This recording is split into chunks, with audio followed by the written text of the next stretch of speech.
Just wanted to preface our conversation with an old clip. I think we rolled this one out 15 episodes ago, but it's such a great example, and it's Jennifer O'Connell talking about the Conservatives' failures of public safety and then laughing about how the Conservatives are blaming the Liberals for this crime wave. Anyway, you may remember it, so check this out. The opposition House Leader, she came in her speech and read out statistics of gun violence, and in fact she tried to blame Liberals for an increase in violence. However, it's actually under the very legislation that Conservatives enacted with mandatory minimums that saw an increase in crime rates.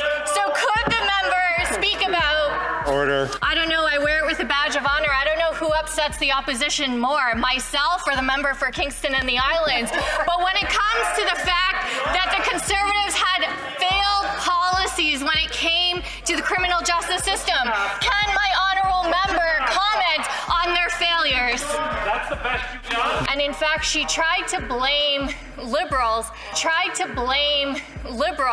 for an increase in violence. Honestly, she has got to be one of the most annoying people in the House of Commons, you know, and I hate to say that, but she's absolutely gaslighting Canadians. In fact, just in the last week, we had a violent home invasion in Brampton, 3 linked violent shootings in Hamilton, a flamethrower attack, a drive-by at a Chuck's Roadhouse restaurant, an armed carjacking in Richmond Hill, a 17-year-old girl was killed by a violent repeat offender ex-boyfriend, a gangland double shooting in Vancouver, 5 people shot and injured in a gang shooting in Africville, an 82-year-old veteran randomly attacked in Beaton, a BC woman randomly attacked outside her house, 7 out of 8 gang members in a Surrey Langley drug and gun bust are back out on the street. They're already out. 3 people shot and in critical condition after 40 shots fired in a gangland shooting in Montreal, and wanted murderer shoots cop and is apprehended in Toronto. That literally just happened. The TPS got him. He shot a cop, but he was already wanted for a previous murder. So it's just crazy statistics and crazy numbers and crazy violent crime coming out, and they don't seem to have any solution at all or take responsibility for it. Yeah, it's amazing. Crime and chaos. And then, of course, there's that story about the father and son ISIS duo. Yeah, this is even crazier. So back in July 10th, the Conservatives demanded that 𝐥𝐿𝐴 reconvene to discuss a new report that 256 people were charged with murder while out on bail in 2023. So I thought, wow, that's crazy. That's like 256 people have committed murder while they're out on bail. Like, talk about soft on crime. Yesterday, August 6th, the CPC once again demanded that 𝐥𝐿𝐴 be reconvened after a father and son ISIS terrorist team is foiled by the RCMP. They were planning a violent terror attack in Toronto. Now, the father appeared in 2015 ISIS video just prior to successfully immigrating to Canada and getting a full citizenship. In this video, he used a machete to hack off the hands and feet of a man tied to a crucifix out in the desert. Security experts everywhere have been saying that this process has absolutely failed. And where's the public safety minister? I went to look on Dominic LeBlanc's Twitter feed to see where he's at. He's on the barbecue circuit, completely oblivious to the chaos and crime that's happening in Canada. Yeah, well, that's how these guys roll, I guess. And, you know, I think we opened this whole segment on public safety with Jennifer O'Connell gaslighting Canadians, gaslighting the House of Commons. Even if you look at like Marco Mendicino's tweets, Marcy Ian's tweets, you look at Dominic LeBlanc's tweets, they're all bragging about their record on public safety. Oh, yeah. I'm reminded of that story that came out, that bust that I think it was Toronto Police Service. They did some kind of sting operation. They seized 71 firearms and 69 of them, all of them but 2, were traced back to the United States. You know, it's funny, like the gun lobby does not control the Toronto Police Service, but they went out of their way to say basically all of these guns came from the United States. What is the Liberal government doing? How are they justifying bragging about their record on safety? We're taking guns away from licensed gun owners and we're ready to spend $5 billion doing it and sacrifice the relationship between the government and licensed gun owners and sacrifice the relationship between the RCMP and, you know, everyday Canadians. Like, I don't know. It's clown world. It's upside down world. Yeah, well, I keep saying it literally gets worse as we go. I think an election couldn't happen soon enough. I think we need it. Yeah, if there's anybody that voted for the Liberal government in the last 3 elections and that has a keen interest in public safety, like if you're okay with what the Liberals have done in public safety, like I don't know what to say to you. Like, people are literally dying because of the chicanery they're involved in.